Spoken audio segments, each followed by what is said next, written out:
Hello, I'm in Cedars Park in Cheshunt in South Hertfordshire with my grandson Jake and myself Tarrant.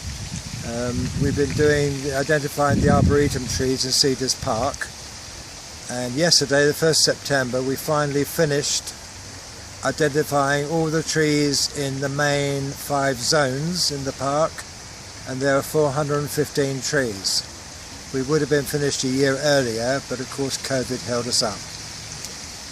This will be one of the few public parks in the country with all the trees identified, all the main trees identified in the park sections in the whole of the country. There are many more trees in the park, but they're in what you may regard as wilderness trail areas, but we've identified the main 415.